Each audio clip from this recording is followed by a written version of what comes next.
Assalamualaikum warahmatullahi wabarakatuh. Hai sahabat hati, bertemu lagi dengan podcast Rumah Sakit Islam Sunan Kudus. Di sini saya Dr. Fani Apriska selaku moderator dan narasumber kami Dr. Budi Nur Cahyani, spesialis anak. Di sini kita akan membahas tentang waspada gagal ginjal akut pada anak yang dikaitkan dengan obat-obatan sediaan sirup dan musim pancaroba kali ini. Di Rumah Sakit Islam Sunan Kudus, kunjungan anak poli anak maupun rawat inap anak meningkat dari bulan Juli 2022 sekitar 700 pasien menjadi 1000 pasien di bulan September 2022. Di sini sudah terlihat bagaimana angka kesakitan meningkat pada anak yang menyebabkan semua orang tua panik, cemas tentang isu-isu yang marak kali ini, yaitu tentang gagal ginjal akut pada anak. Gimana dokter kabarnya? Alhamdulillah sehat. Banyak ya dok ini pasiennya di rumah sakit? Iya, meningkat ya dibandingkan bulan-bulan sebelumnya. Tetapi sebenarnya ya memang bulan-bulan November, Desember itu dari tahun ke tahun biasanya meningkat gitu dibandingkan bulan-bulan sebelumnya. Iya dokter. Ya. Ini kan lagi marak isu dokter tentang gagal ginjal akut pada anak. Iya. Itu gimana sih, apa sih dokter untuk biar sahabat di rumah ini mengerti bagaimana caranya apa itu gagal ginjal akut gitu dokter, dan gejala-gejalanya gitu dokter. Iya. Yang pertama itu dulu dokter. Kita kembali ke definisi dulu ya, biar Iya, kita dokter. bisa tahu apa sih gagal ginjal akut, atipikal, progresif, gagal ginjal akut, progresif, atipikal, apa itu gagal ginjal, apa itu gagal dan sebagainya. Jadi kita kembali ke definisi dulu ya. Yang pertama kita tahu dulu gagal ginjal akut itu apa sih ya? Gagal ginjal itu ketidakmampuan ginjal untuk melakukan fungsinya. Fungsinya apa? Sebenarnya ginjal itu banyak fungsinya gitu ya. Salah satunya adalah mengeluarkan urin beserta racun-racunnya tubuh gitu ya. Kemudian mengatur homeostasis tubuh gitu. Jadi yang namanya gagal ginjal adalah ginjal itu tidak bisa mengatur laju filtrasinya dan mengeluarkan kotoran-kotoran tubuh gitu ya. Nah, sebenarnya gagal ginjal itu ada dua, gagal ginjal akut dan gagal ginjal kronik gitu ya. Yang kronik itu yang lama, kalau yang akut itu yang cepat gitu. Nah, sekarang bedanya apa lagi dengan gagal ginjal akut progresif atipikal gitu ya. Jadi gagal ginjal akut progresif atipikal itu gagal ginjal yang cepat, progresif itu artinya dia cepat sekali gitu. Cepatnya nggak, kalau akut itu cepat, kalau progresif itu cepat sekali gitu sekali, ya. Yang atipikal itu yang belum diketahui penyebabnya. Seperti itu. Yang sekarang ini berarti gagal ginjal progresif akut ya dokter? Yang sekarang itu yang sedang banyak kasusnya adalah gagal ginjal akut progresif atipikal. Atau kalau mungkin ibu-ibu di rumah atau bunda-bunda di rumah itu sering dengan singkatan GGAPA atau KIA ya, kidney acute injury, KAI ya, KAI, kidney acute injury. Gitu. Jadi kita jangan bingung kalau ada yang bilang gagal ginjal misterius gitu ya, gagal ginjal akut progresif atipikal, gagal kidney akut injury, itu sebenarnya sama ya dokter. Iya. Kemudian bagaimana, apa sih yang menyebabkan itu apa ya dokter, gagal ginjal itu? Jadi kita kembali ke awal dulu ya. Jadi gagal ginjal itu sebenarnya banyak penyebabnya. Yang pertama itu karena prerenal. Prerenal itu yang dia gagal ginjal yang disebabkan karena penyakit-penyakit atau kejadian sebelum masuk ke ginjal. Kemudian ada yang kedua, gagal ginjal yang penyebabnya adalah renal. Renal itu ya karena ginjalnya sendiri. Yang ketiga, gagal ginjal yang disebabkan oleh postrenal. Postrenal itu artinya kelainan-kelainan yang disebabkan karena penyakit-penyakit atau kelainan-kelainan sesudah ginjal, gitu ya. Jadi saya sebutkan satu-satu ya, misalnya kalau gagal ginjal yang prerenal, yang dia disebabkan karena penyakit sebelum cairan atau darah itu masuk ke renal, itu misalnya karena dia dehidrasi gitu ya. Dehidrasi itu menyebabkan gagal ginjal. Kenapa? Karena aliran darah yang ke ginjal itu kurang gitu ya. Sehingga itulah yang menyebabkan ginjal itu menjadi tidak berfungsi gitu. Kemudian sepsis. Sepsis itu infeksi yang berat, itu juga menyebabkan aliran darah ke ginjal itu berkurang. Kemudian yang penyakit-penyakit yang di ginjalnya sendiri, kita ngomongin sekarang di anak-anak aja ya, karena kan saya dokter anak, jadi saya nggak tahu yang dewasa. Jadi kalau yang ginjal, misalnya ada kelainan di ginjal, misalnya ada kelainan bentuk di ginjal, kelainan tubulusnya, kelainan vaskulernya, ya itu kadang-kadang menyebabkan gagal ginjal yang penyebabnya disebabkan oleh renalnya sendiri. Kemudian ada yang gagal ginjal yang penyebabnya adalah alirannya terganggu sesudah renal. Misalnya ada gangguan pada sumbatan dari ginjal yang menuju ke saluran kencing gitu ya. Ada batu, mungkin ada yang sering lagi ada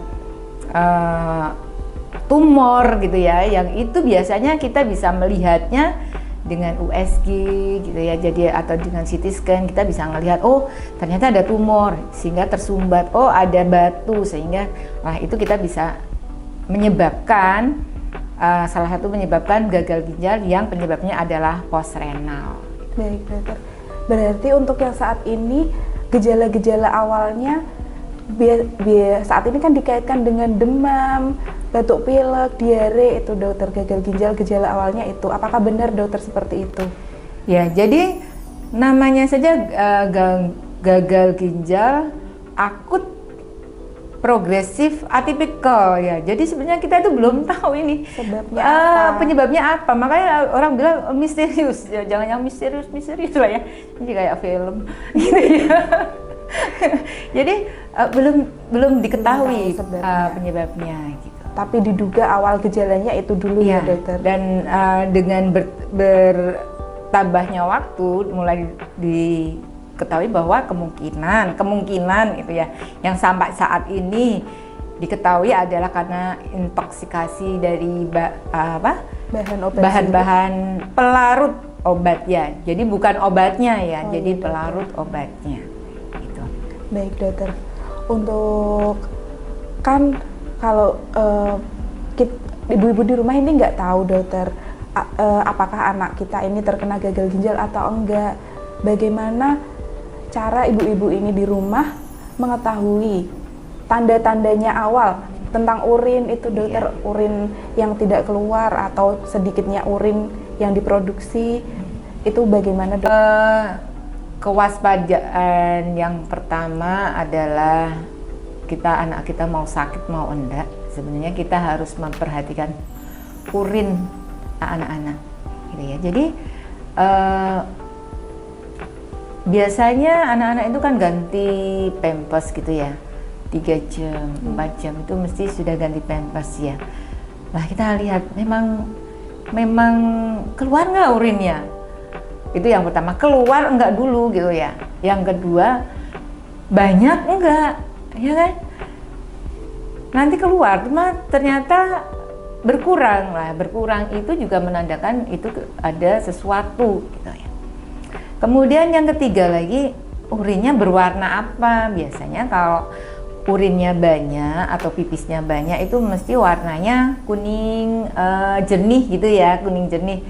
Tetapi kalau dia mulai sedikit jumlahnya itu warnanya sudah mulai kuning keruh atau kadang coklat. Iya, Nah, dokter. itu harus diperhatikan. Dan rata-rata jumlah urin itu pada anak-anak itu sekitar per kilogram berat badan ya, per kilogram berat badan itu jadi 0,5 per kilogram berat badan. Misalnya berat badan anak saya 10 nih, berapa pipisnya kira-kira? Ya kira-kira 0,5 kali 10 kali 24, berarti berapa itu ya? Jadi 5 kali 24 berapa sih? 5 kali 24, 120 ya, Dok? Ya kira-kira segitulah, 120 cc gitu ya misalnya. Saya lupa hitungannya ya, nggak bawa kalkulator. Nggak usah dokter, kita lihat Iya. aja itu perlu anaknya pipis atau enggak, berapa Iya. banyak urinnya. Iya. Kalau bisa ya diukur sehari kira-kira 120 cc. Ya, itu per Tergantung berat kilogram badan. berat badan sih, per kilogram. Tergantung Artinya berat badan. kita nggak usah ngukur-ngukur, yang penting pipisnya banyak nggak, warnanya apa, gitu aja ya. Itu yang pertama. Yang kedua, gejala-gejala yang lain. Gejala-gejala yang lain itu misalnya dia ada muntah, ada diare gitu ya. Kemudian ada panas tinggi, kemudian ada batuk dan sesak. Kenapa gejala itu yang muncul? Karena kalau pipisnya nggak keluar, urinnya nggak keluar, itu hasil metabolisme atau racun atau metabolisme tubuh itu juga tidak dikeluarkan, sehingga itu menyebabkan badan itu menjadi terganggu metabolismenya, sehingga ada muntah yang terus-terusan, kemudian ada panas tinggi, kemudian ada yang lebih lanjut menjadi sesak, menjadi gangguan kesadaran, menjadi kejang. Nah, itu yang sudah lanjut. Tapi awalnya adalah kita pantau urin dulu, gitu. Untuk usia anak-anaknya nih sekitar berapa, Dok? Dari usia berapa sampai berapa? Jadi kita kembali kepada aturan anak itu ya 0 sampai 18 tahun ya. Jadi 0 sampai 18 tahun kita perhatikan itu. Tetapi untuk gejala GGAPA ini yang terbanyak adalah balita. Tapi tidak menutup kemungkinan di atas balita, tetapi yang paling banyak memang balita 0 sampai 5-6 tahun gitu ya. Baik. Selanjutnya, pertolongan apa sih, Dok, yang perlu dilakukan ibu-ibu saat anaknya sakit seperti itu? Apakah langsung dibawa ke rumah sakit atau dokter keluarga dulu cukup? Ya, jadi kalau dia sudah urinnya sudah mulai berkurang awal itu kan berkurang dulu, kemudian dia nggak keluar urinnya, sudah ke dokter PPK 1 ya, PPK 1 dulu, nanti biasanya mereka akan merujuk ke rumah sakit kalau memang diperlukan. Selanjutnya, tips apa, dokter? Ini musim pancaroba, banyak anak yang sakit. Bisa dokter berikan tips untuk ibu-bunda di rumah untuk menjaga anaknya? Ya, jadi kan musim pancaroba itu memang musim penyakit ya, Dokter Fania, ya kan. Ya, mesti jumlah kunjungan anak terutama yang sakit itu memang lebih banyak. Tetapi yang sekarang itu jumlah kunjungan banyak ditambah orang tua itu cemas gitu. Panik Jadi karena panik kondisi. karena adanya banyak pemberitaan. Waspada boleh, tetapi cemas jangan, karena dengan cemas ini jadi logika kita nggak jalan gitu. Sehingga anak yang baru panas gitu kayaknya sudah nanti gagal ginjal akut gitu ya, jadi baru batuk, wah takutnya gagal ginjal akut ya, jadi rasionalnya hilang gitu. Jadi memang musim pancaroba ini panas, batuk, pilek, diare, muntah itu banyak, tetapi kita harus waspada dan harus bagaimana gitu ya. Yang pertama kita panas dulu lah, biasanya yang orang tua keluhkan adalah panas ya. Iya. Jadi panas itu menjadi hal yang sangat menakutkan sekarang buat orang tua, karena mereka jadi nggak berani minum obat turun panas yang memang biasanya mereka sudah sedia gitu ya. Karena adanya pemberitaan itu. Nah, kita kembali lagi aja, kalau anak panas itu harusnya bagaimana gitu ya. Anak panas itu kan respon tubuh, respon kita untuk melawan penyakit yang masuk gitu ya. Jadi kalau panas harus diapain? Panas itu banyak penyebabnya kan, mungkin minumnya kurang, tinggal dikasih minum selesai lah ya kan gitu ya. Mungkin minumnya kurang, mungkin udaranya panas gitu ya, mungkin dia kurang istirahat, mungkin dia habis diajak pergi-pergi gitu ya. Biasanya kan orang tua gitu ya, habis ajak pergi lupa, kalau pergi itu senang-senang lupa, minumnya kurang juga gitu ya.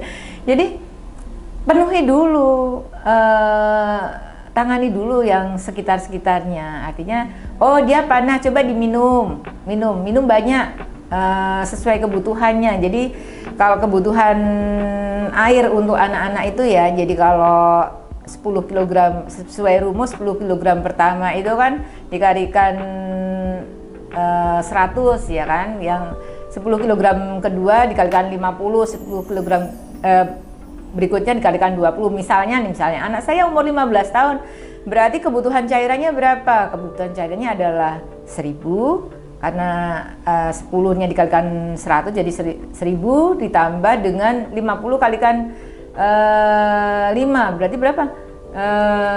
250. Jadi kebutuhan anak dengan berat badan 15 dia butuhnya 1,25 liter. Itu tercukupi nggak untuk 24 jam ini gitu anak kita? Oh ternyata kurang tuh, karena kemarin habis pergi-pergi, karena dan lain sebagainya, sehingga cairannya keluar. Kasih dulu cairannya, penuh dulu cairannya gitu ya, dicukupi dulu. Oh tercukupi, selesai ya sudah ya kan. Kemudian lingkungannya kita buat mereka itu panas itu bisa keluar, misalnya dengan apa? Kita pakai baju yang tipis, kemudian usahakan ruangan itu sejuk, gak yang panas gitu ya. Aktivitasnya diturunkan dulu, yang tadinya anak lari-lari dan sebagainya, udah istirahat dulu gitu ya. Kemudian kalau memang diperlukan ya dikompres ya, itu kan salah satu usaha kita untuk menurunkan suhu tubuh gitu.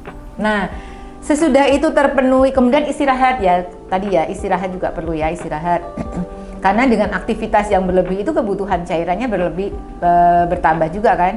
Nah, sesudah kita lakukan itu, oh ternyata dia masih panas, barulah kita itu melirik ke obat. Jadi jangan obat dulu gitu. Jadi nggak ada obat nggak apa-apa, lakukan dulu yang bisa. Gitu. Berarti kita teliti dulu ya dokter ya, awalnya kondisi anak ini perlunya apa? Apa awalnya kurang minum? Apa udaranya yang panas? Kita coba kasih minum dulu, kasih ruang yang sejuk, beri baju yang tipis. Kalau nggak turun baru kasih obat. Kalau nggak turun juga baru periksa ke dokter, begitu dokter? Iya. Ya karena sekarang kan kita nggak boleh beli obat ya. Dulu itu beli obat bisa di sembarang tempat ya. Tanpa resep juga bisa. Iya, ya, sekarang kita harus berhati-hati dulu karena menunggu penelitian. Berarti untuk ibu-ibu di rumah jangan dulu kasih obat sirup pada anak, nggak apa-apa dokter? Apa bagaimana? Iya, sesuai rekomendasi dari IDAI, kemudian Balai POM ya, kemudian Kemenkes ya. Untuk sementara kita menunggu penelitian lebih lanjut, kita tidak menggunakan obat sirup dulu ya, kecuali obat-obat yang memang tidak bisa dibuat sediaan puyer ya, sehingga sudah keluarlah rekomendasi dari IDAI itu untuk boleh menggunakan obat anti kejang yang sirup tapi dengan pengawasan dokter seperti itu. Ada beberapa obat yang memang tidak bisa dibuat puyer ya, itu sudah keluar rekomendasinya. Tetapi selama masih bisa dibuat puyer, kita pakai puyer dulu lah gitu ya, pakai tablet dulu, pakai puyer dulu, kita menunggu hasil penelitian saja. Itu tadi kan tentang demamnya ya dokter. Iya. Untuk batuk pileknya bagaimana ya dokter? Ya. Ibu-ibu yang perlu dilakukan. Jadi kan memang pancaroba itu penyakit terbanyaknya panas, kemudian diikuti dengan batuk pilek ya. Jadi batuk pilek itu memang akhir-akhir ini pasien banyak sekali gitu ya. Iya. Dan mereka bingung, biasanya saya kasih obat ini dokter, biasanya saya kasih obat ini. Terus sekarang saya kasih apa? Nah, justru pada saat ada peristiwa ini kita bisa lebih enak untuk edukasinya ya, karena jangan main obat dulu lah ya kalau sakit itu. Kita lihat dulu penyebabnya. Oh dia batuk boleh karena apa? Misalnya karena alergi gitu ya. Kalau pagi itu, ini kan hawanya mulai dingin ya kan. Jadi kalau pagi itu mesti pilek, udah mainlah obat gitu. Jangan. Ditunggu aja, dijemur-jemur aja, nanti juga kalau siang hilang itu batuk pileknya, ya kan? Berarti karena alergi itu. Iya, karena alergi. Yang kedua, dia batuk pilek itu mungkin aja banyak debu di rumah ya. Ini berarti waktunya ibu-ibu untuk bersih-bersih rumah ya. Iya, Dok. Jadi debu rumah coba dilihat nih.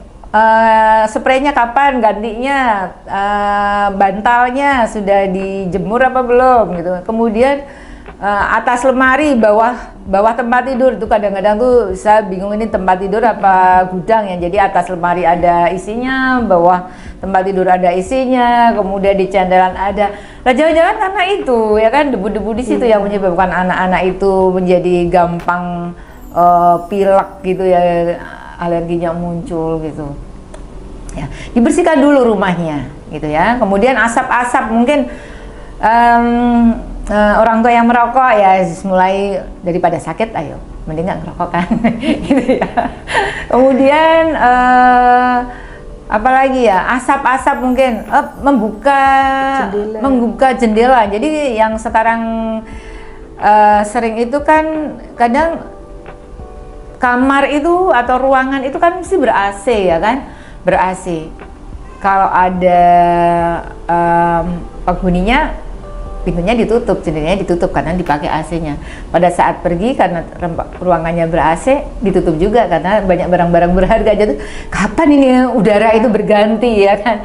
Ya jadi dibiasakan kalau pagi itu dibuka jendela, pintunya supaya udara itu berganti.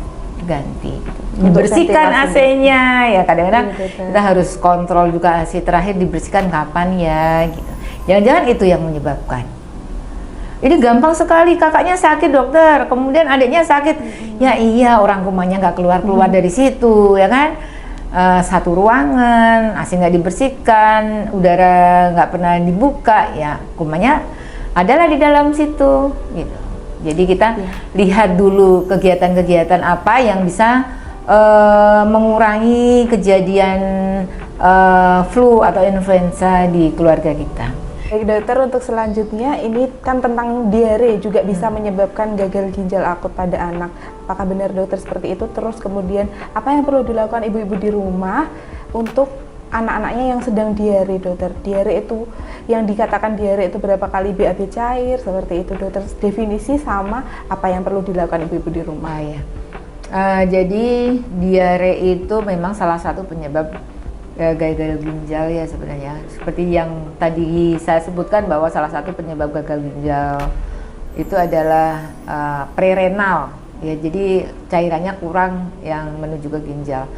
Penyebab diare adalah virus, terbanyak adalah virus. Iya, jadi virus-virus itu sebenarnya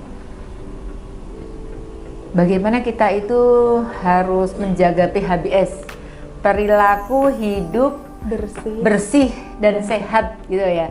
Jadi cuci tangan gitu ya. Kemudian kebersihan lingkungan itulah yang diperlukan. Nah sekarang kalau masih diare bagaimana dokter? Ya kalau diare itu cairannya banyak keluar, sehingga penuhi dulu cairannya. Pertama itu cairannya, bukan obat dulu ya dokter Fania ya kan? Cairan dulu, cairan diperbanyak. Kalau diare dia tambah muntah, tambah nggak mau minum ya kan.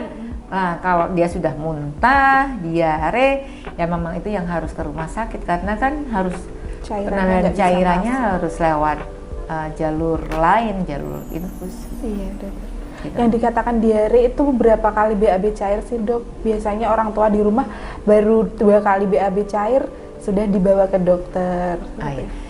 Jadi kita kembali pada definisi diare itu BAB lebih dari 3 kali sehari dengan konsistensi yang berubah.